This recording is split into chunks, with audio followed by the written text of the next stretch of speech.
You know what? Before I start, I just want to apologise for the people outside who made it very difficult for some of you to get in tonight. And I've got a three-point plan for the people outside. That's get a life, get a job, and get a bloody bath.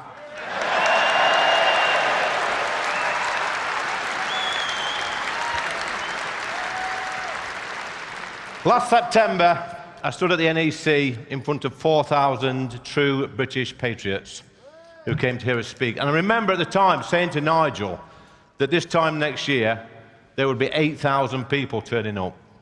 But just 6 months later, we're back in Birmingham, and there's 10,000 people here. Yeah.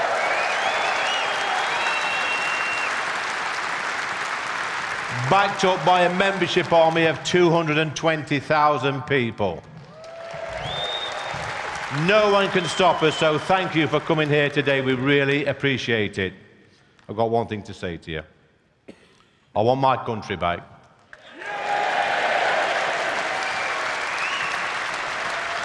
Do you want your country back? Good. But what does that mean? It means... Exactly.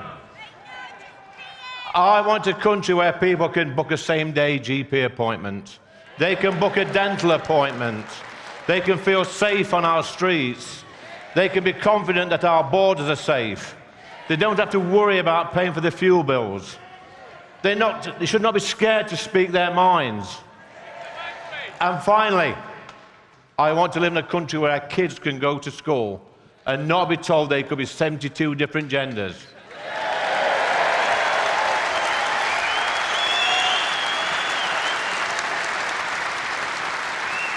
And be told constantly they may have been born in the wrong body. This nonsense must stop. Some of these teaching unions have got a lot to answer for. We've just learned that the National Education Union is to demand that pupils are taught about the dangers of voting for Reform UK. Yeah. Shocking. These are the same people who say nothing when 6'5" drag queens with feet like barges enter our schools to read stories to 5-year-olds. I do not want conference, our schools to become freak shows. School should be a place of learning, and if these unions are intent on poisoning our children's minds, then mark my words, when we're in power, we will root out these Marxist agitators and expose their madness.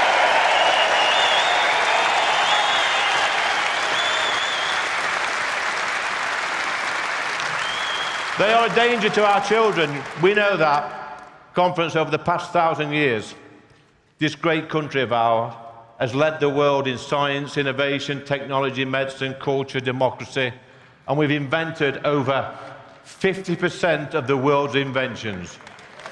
Yeah, it's true. Our beautiful country has truly been a gift to the world. But over the past 1,000 years, our history, our heritage, our culture has been erased by a useless bunch of politicians who are currently squatting in Parliament.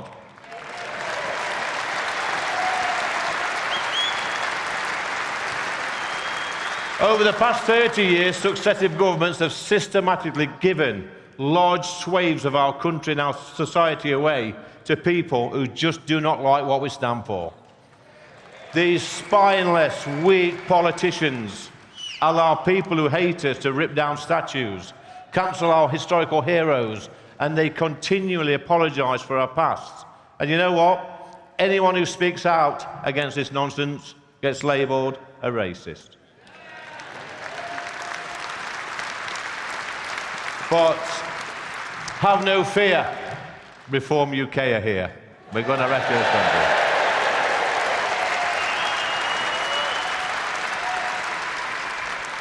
Look at some of the politicians we've got running our country at the moment.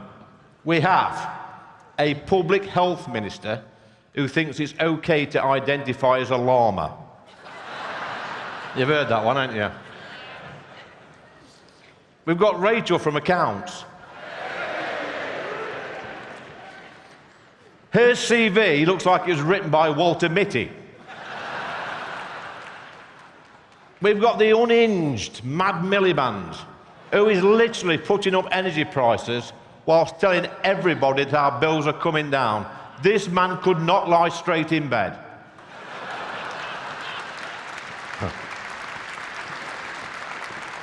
We've got a business secretary who says he was a solicitor. He's never qualified as a solicitor. And don't start me on David Lammy. We're not going there tonight, I'll tell you that. I'll tell you what, guys, in my opinion, this is the most dishonest and incompetent bunch of politicians I've ever encountered in all my life.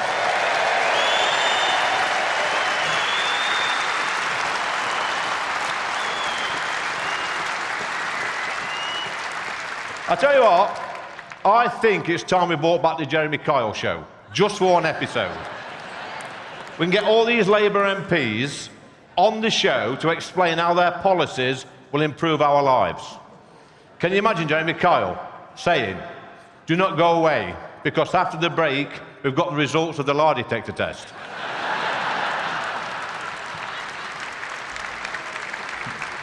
I tell you what, that polygraph machine would blow up and Graham would be doing his nutting.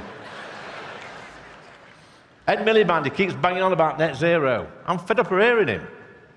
He thinks it's a good idea to stand in the middle of a field, playing his ukulele, and singing about wind energy. Well, let me tell you now, if he was caught doing that in Ashfield, he'd be carted off to the funny farm. True. Then we've got that no-brainer, Angela Rayner. She gets on my nerves. She keeps banging on about Islamophobia. She's even set up a committee that will take 6 months to come up with a legal definition of Islamophobia. Well, conference, I can save her the trouble. There's no such thing as Islamophobia. It's a made-up word by Labour politicians who are scared of losing their safe city seat.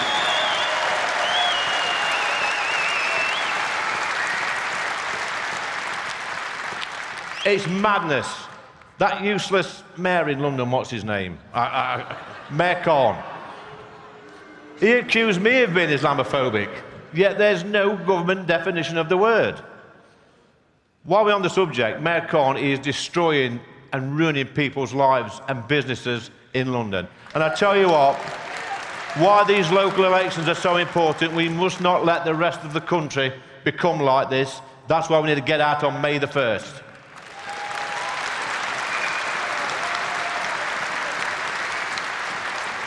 Here at Reform, we're not bothered about your colour of your skin, your religion, your sexuality. We just want people to live a happy and prosperous life in a safe and tolerant country. What is wrong with that?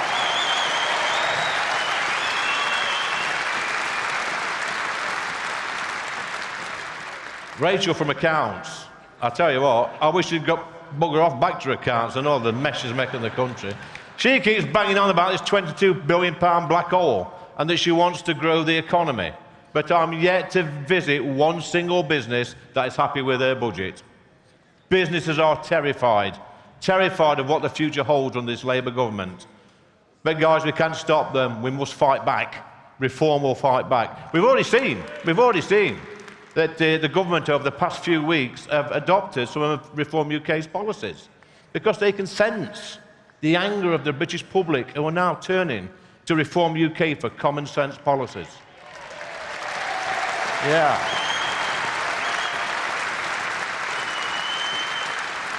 People are fed up with waiting hours for an ambulance that will probably turn up with a rainbow painted on it. What a load of rubbish that is.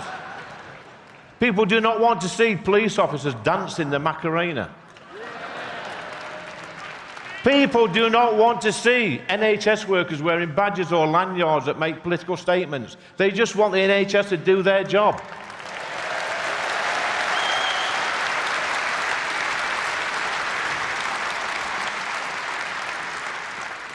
I tell you what, if you're thinking of becoming a midwife, then think again, because we've got these so-called academics that have called on the NHS to replace the term midwife with, get this, lead perinatal practitioner.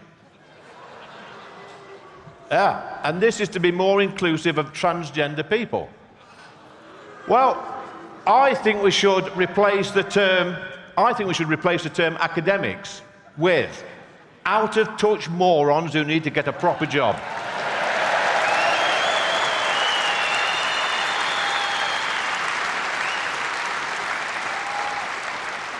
Communities all over the UK need our help. They are fed up.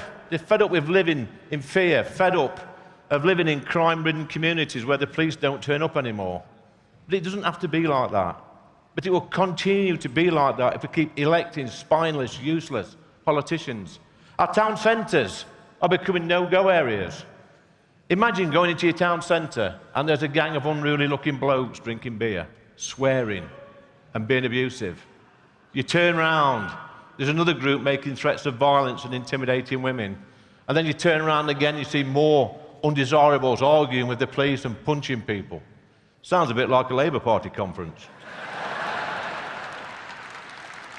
But seriously, guys, this is happening in every town across our country. And it's stopping decent people from going across their business. But we can stop this. It takes political will and it takes courage. Remember the riots from last summer? Well, they were stopped pretty quickly. People were arrested, charged, and put in prison within 10 days. And guess what? The riots stopped. And I know, and you know, that some of these people should not have been jailed. But my point is, it's true.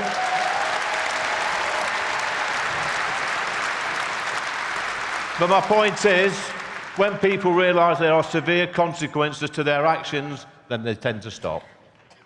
Our councils and police should be working together to put an end to the antisocial behaviour. But the local politicians spend more time bickering amongst themselves rather than doing the job they're supposed to do. Our councillors will always put people before politics and return our streets and neighbourhoods to its people. So, we know that neighbourhoods are being ruined by nuisance neighbours and making people's lives a misery. The police do nothing, the council do nothing, and decent people feel helpless. Just the other week, I received a letter from a distressed resident in London, which read, I'm going to read it out to you. It says, "Dear Lee, I know you're not my MP, but I watched your debate in Parliament with great interest on nuisance neighbours. My family and I are suffering from the worst type of neighbour right here in London. It all started last year when a strange-looking man moved in with his family. Since then, this man has made everyone's life a misery. And when we raise this with the authorities, they just do not listen. Even the police take his side. We just feel so desperate and alone as this man wreaks havoc in our community. We've tried speaking to him, but he just tells us more lies and that things will improve. Everyone we know has been affected by his actions. Lee, please, please try and help us put an end to our misery. His address is 10 Downing Street, London."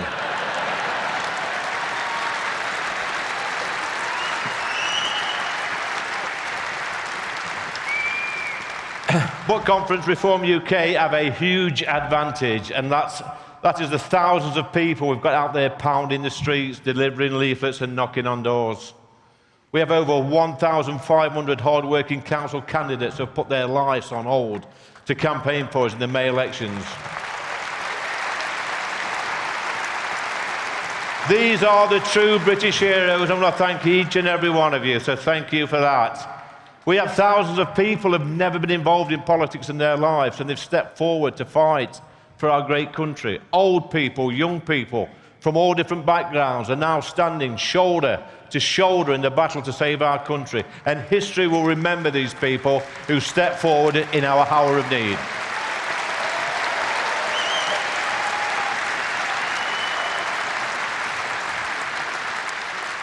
I started off in politics 10 years ago as a district councillor. I stepped up because I was fed up of seeing my area being let down by useless politicians. And believe me, guys, you can make a massive difference locally once you become a councillor. But it takes courage, dedication, hard work, and this will be delivered by the brilliant candidates backed up by our brilliant volunteers. Not only do our candidates have courage and dedication, but they're also going to bring a wide range of skills which will turn the failing councils around in this great country of ours. I'm just going to talk a little bit about illegal migration before I go. 150,000 undocumented young men have entered our country over the past few years, and our weak, pathetic Parliament has done nothing apart from arrange for these illegal migrants to be picked up in the sea, transported to the UK and placed in luxury hotels. They then get free healthcare, legal aid to claim asylum. You could not make this up. We have become the laughingstock of the world. And just like net zero, mass immigration is making us all poorer. We're spending £6 million a day on illegal migrants. Just imagine what Reform UK councillors could do with that money.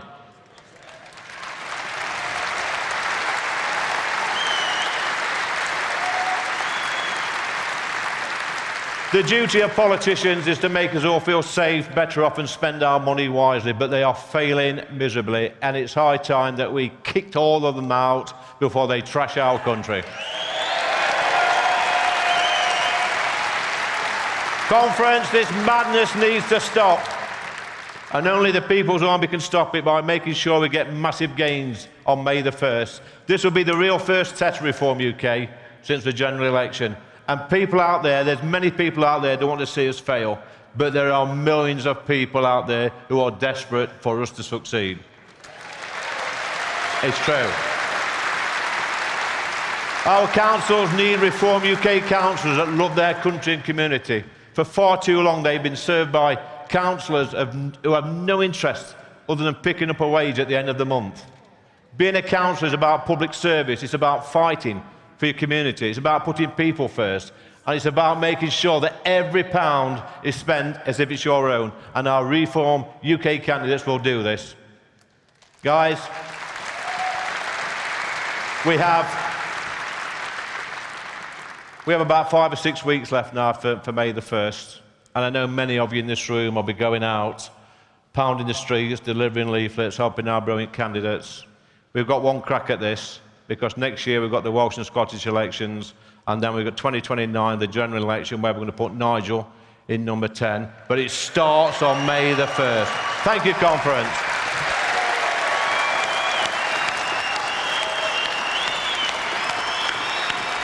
Thank you.